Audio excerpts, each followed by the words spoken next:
Oh, oh, ooh. Yeah, sigh of relief. Sigh of relief. Yeah, yeah.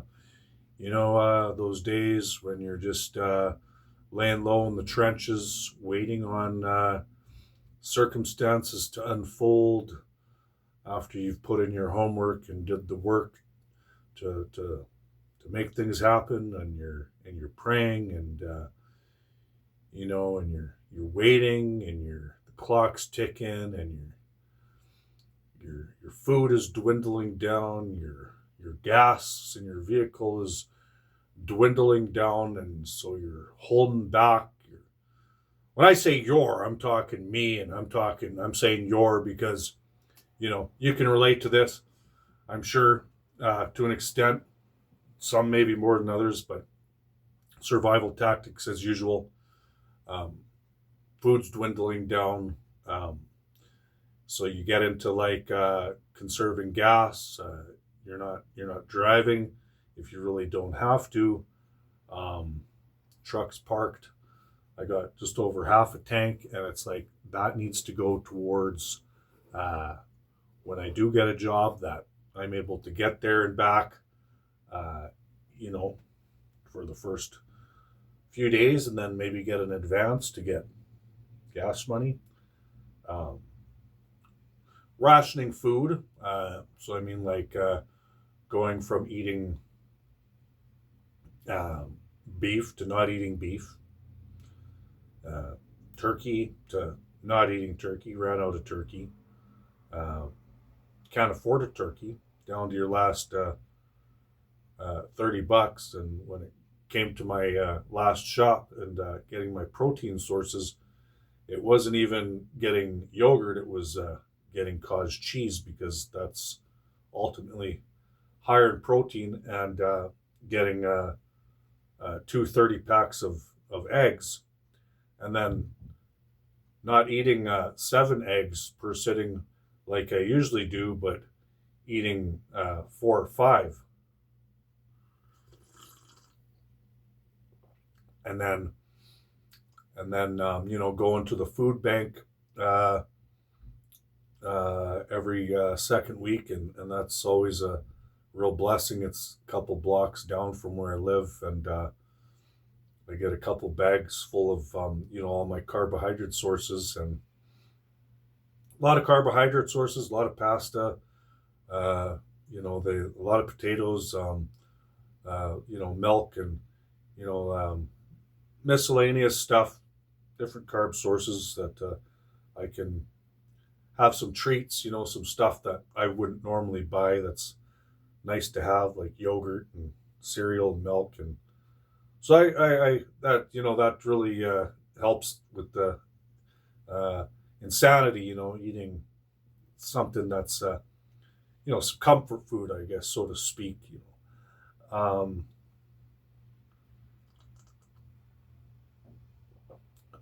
So yeah, and I guess, and of course also, on Indeed, applying for jobs, and making sure I'm on there every single morning as the custodian jobs pop up. I'm on it, and then waiting to see what happens, and kind of 4 interviews now, and nothing nothing fell through. And I went through a phase to where I'm like, you know, uh, what's going on here? Because they're calling me for the interview, so obviously I have the skills that they're interested in. They haven't met me yet. They don't know what I look like, or what my race is, and I don't know who they are going to be. I don't know what their race is. I don't know if it's going to be a guy or a girl interviewing me sometimes. So you know, a guy may look at me differently uh, than a woman, and then of course it depends on what type of people they are. If they're a liberal minded person, or if they're conservative-minded person. Liberals tend to be a little bit softer, a little bit more easily offended or opinionated or, intimidated, and if it's a woman, maybe it's a lesbian, maybe it's a feminist, and she doesn't like, masculine bearded men, and just waiting throughout the interview on my every word to see, what little detail of what I say that's going to exclude me from the job. And of course, I also found out through Google research on AI Google that that the government is giving actual employers subsidizing their employees, so 30%. So if an employer decides to hire an immigrant, the government will subsidize their wages by 30%. And it's a ripple effect because, as you know, the economies are crashing all over the world for different tactics that they're using. It's a little bit different everywhere. The tactics are a little different, obviously, to achieve the same agenda, but Canada, I'm sure most of you heard, depending on where you live and what your algorithms are, but I know all of my viewers are from Canada, United States, and a few from the UK, which I have spoken to one gentleman that is in UK that they're going through very similar circumstances as to what Canada is, and protesting and rallying and whatnot. So with the economy crashing, obviously, I also had to think to myself, well, I mean, on top of the discrimination that there could possibly be, also thousands of other people looking for work because the unemployment rate is at 7%. And also the ripple effect of the inflation. So now employers are having to make the decision as to whether or not to hire another person or to actually fire another person to make cutbacks. So they're putting their post out on Indeed, and these posts are sitting there for weeks and weeks and weeks, and you can look on it and you can see that they've gone through 50% of the applications, kind of lollygagging along, most likely to get a better idea where the economy is ultimately going, because it all started tumbling down hard in February. And the funny thing is it was during the month of January, February, December, January, and February that they were actually in Edmonton, Alberta, deporting immigrants, and were giving them a certain time limit to get out. So I was thinking, okay, so if they're deporting all these immigrants, there should be jobs opening up, more jobs becoming available. But at the same time, the inflation is going up, and AI is taking over jobs, and people aren't hiring because of inflation. So it's all contradicting itself. And you can obviously see that they've covered every single angle that they possibly could to crash the system in every single way possible. They didn't leave any stone unturned. And you can see it all as clear as day laid out for you when you're looking at the bigger picture. And then you can get into like, okay, now they're saying that the population in Canada has actually declined drastically due to deaths and lack of births. No births. Women aren't giving births. Which leads me to the obvious conclusion that these immigrants were only brought in by, of course, Biden and previous Trudeau in Canada here, to fill the gap, to temporarily fill the gap while massive amounts of people were dying and getting sick and injuries from the jabbity jab jab jabber jab jab jabby. And it's so predictable. You can come up with different theories as it plays out from months ago, and then you start to see everything up in the air for a while, and then eventually start landing. You start to see the true colors of the whole operation of Agenda 2030.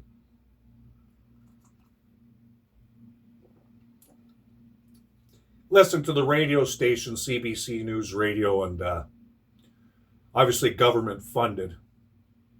And you get these political type minded people talking on the segments on the radio station, trying to talk with their big political words and their, this and that, and acting like this and that, but they're not getting to the bottom line. Of course, they're not going to expose the whole actual agenda of what's going on. But yet, if I listen to the Christian radio station that I've been listening to called The Light, these pastors that are extremely knowledgeable and wise and are doing an amazing job. I love The Light radio station here in Edmonton, Alberta. They're plainly saying, this is happening, that's happening, this is how people are acting, this is how people are responding. All the signs are here.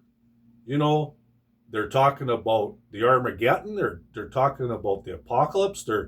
We're doing study on the book of Revelations. They're hitting every nook and cranny. They're getting into LGBTQ. They're getting into abortions. And they're saying that this is globalism and that the Antichrist is here and this is where we are. And, with the decades of research that I've did, I know all this stuff, but it just, it's awesome to have a scholar, a pastor, to confirm all this stuff that I know and to listen to their Bible study. And they're actually encouraging Christians in different ways to how to get through it, to not waver in faith, to keep your faith. And so we'll go back to me being jobless, and I was like, I can't let the enemy come in between me and Christ for a minute, because I need him every day, all day, 24/7. And I'm not going to let the enemy come in between the blessings that the Lord has promised me through my belief and my faith in him. And the Lord God Almighty will see you through these circumstances. And, being in the 7-year tribulation, trials and tribulations, we are going through trials and tribulations. And it may seem like, you're you're getting shafted, you're not getting this, you're losing that, everything's falling apart. But if you calmly wait it out, and you will be able to calmly wait it out peacefully and joyfully and sleep like a baby, like I've been doing, when you don't waver in faith and you trust in God's timing, that He will not only give you like what you need, but He will perfect it to a T, to where He knows more about what you want than what you know you want. So when talking to Him in prayer, I say, God, I don't really know exactly what's going to be really good for me. You know better than I do. You know what's going to work out better than I do. So I'm not going to place my hopes on here or here or here specifically. I'm going to keep a hopeful, faithful mind towards the whole bigger picture, but ultimately 100% trusting that God is going to perfect what He wants for me, to the point where when I do get a job, and I do got good news, because I passed an interview today, and it sounds very promising, that He's going to give you exactly what's going to be suitable for you and your circumstance, to move forward and get through these gray areas of trials and tribulation and these end times that we're in on our journey to the kingdom. Now, because I could have took on a lot of custodian jobs. I'm willing to do anything. Even if I'm like, but yeah, you can't be picky. You got to be willing to take on anything, right? But obviously, there's some custodian jobs that are more suitable for me than others, and the Lord knows that. And what came up today was a school, 20-minute drive, and I get to go in there at 5:00 p.m. after it's closed, nobody in there, and run the show. Take the alarm off, have my key, go in, turn on all the lights, and I get the place to myself. Don't have to deal with anybody, don't have to have anybody discriminating against me or ratting on me or saying I did or didn't do that. And I'm going to be there from 5 p.m. to 11 p.m. 6 hours a night. Works perfect for bodybuilding. 5 p.m. to 11 p.m. We'll get home by 11:30 p.m. Still be able to get my 8 hours sleep, enjoy the whole day, doing my meal prep, sitting outside, sun tanning, going to the parks, training, rest up, go to work at 5. I don't have to deal with no one. Do my custodian, mopping, sweeping, shining, floor buffing, and I'm out of there. And it's $20 an hour, which I'll be making more $20 an hour working 30 hours a week than I was at my current job making $18 an hour working full time. And I always said to myself, if I could get a job that pays a few bucks more and work less, then hallelujah. I'm down, because I'm an underachiever. I don't like fancy stuff. I am very content with an awesome 2000 Chevy truck, and used gym equipment and clothes from Value Village. I love it because people can sit there and they can complain all they want that life isn't affordable. I can't afford to live, which is exactly what they're trying to make it. But if you're frugal meaning like frivolous. You don't have to have all this high-end stuff, and you don't have to have everything, and you're not into consumerism, and you don't desire to go sit at fancy restaurants. I mean, some of these are the people that are complaining because their glamorous lifestyle, they're going to fall the hardest, is going to get stripped from them. They're going to have to trade that BMW in for a cheap car. They're going to have to move out of their $1 million homes into something more affordable, because these people don't have jobs, and their cash is slowly dwindling. Mine dwindled fast. I got $25 right now. When you got mortgage payments, bill payments, the gas is at $2 a liter. You got child payments. You're supporting a family. You got car payments. You have to pay for sewage and water.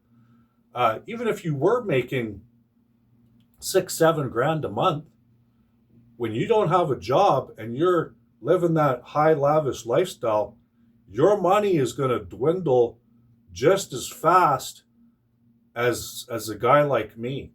And I guarantee you give it another month, and I actually Googled this on AI.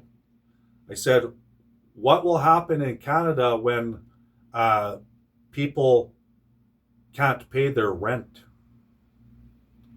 Well, that's what happened during COVID. People couldn't pay their rent. They actually put a freeze on landlords so they wouldn't be able to evict anybody. It's considered a crisis.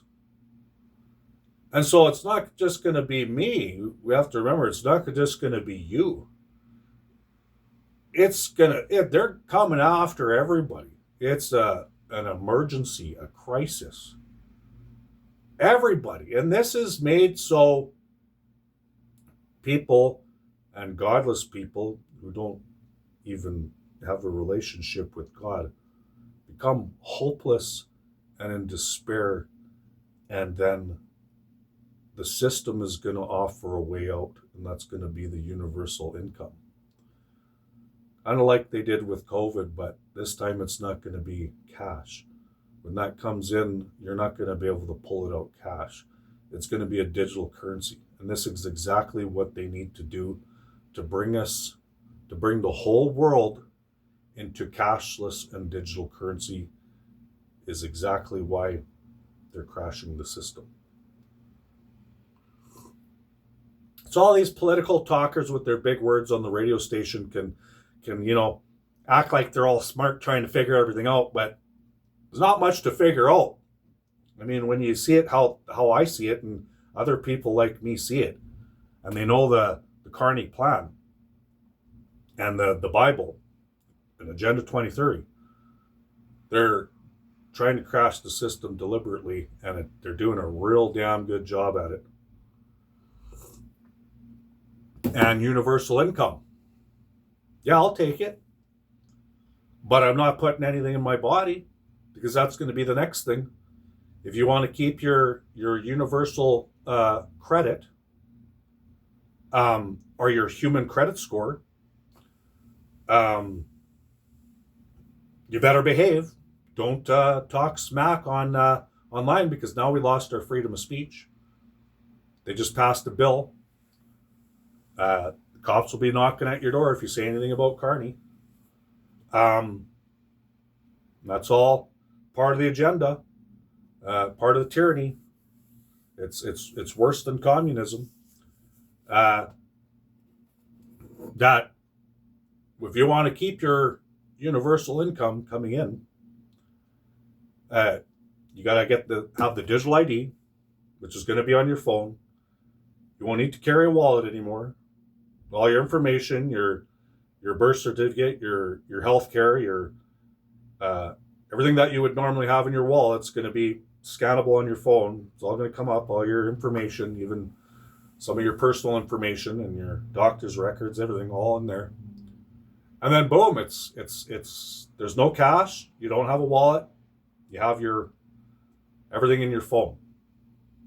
Well, let's make it even more convenient now, and they're doing it all over the world. Is let's put it in the hand, in the chip, mark of the beast, and if you want to keep collecting your universal assistance, you have to, because you don't have a job, you're not getting a job. You know, AI took all over those jobs, and they don't want you to work. Stay home, stay safe, die, because that chippity doodah is going to be equipped with a kill switch. You got all the nanotechnology floating through your body. That's the next component. Kill switch. 1/3 of the population is going to die through the hands of the Antichrist. Yeah, they're going to worship him because he's saving the day. Get the chippity doodah and everything's going to be okay. He's saving the day. Everything's going to be okay. Just live in the dystopian metaverse and, watch Project Bluebeam in the sky as we create all kinds of miracles and wonders, and you lose your pineal gland and become absolutely delusional with no conception of what the old world used to be like. Let's party, brother. Let's party. Let's go to the party, Brenda.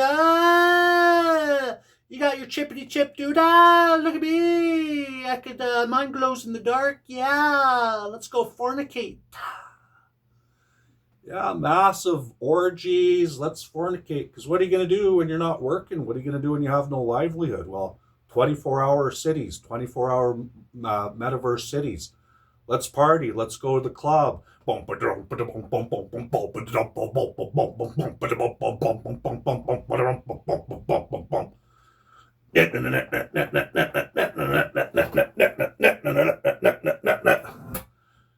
as much sex as you want. We got a vaccination for that.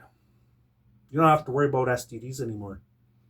Sodom and Gomorrah, book a lot.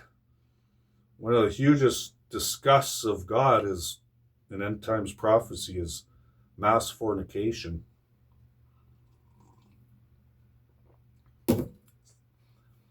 People are going to love it until ultimately God is gone. And hell is here. And it turns into horror.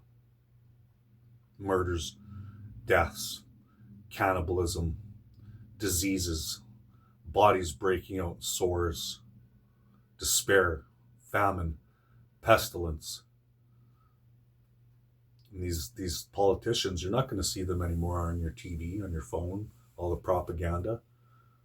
They're going to take all their Epstein files and disappear to the islands. It's not just one island. It's not just Epstein Island. There's millions of these people, these satanic elites. They're going to be out there doing their thing. And then when it starts getting real bad, like the 100-pound hailstones start coming and the earthquakes start happening, well, they got their underground cities. Hundreds of acres of underground city, all equipped. All equipped. You can drive in their cars.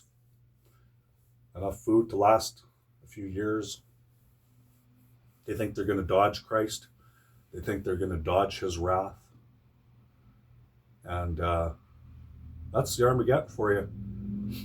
And ultimate judgment. And, the earth is literally going to crack open, wide open. The gates of hell are going to rise up. The fires are going to take all the children of Satan and swallow them up whole.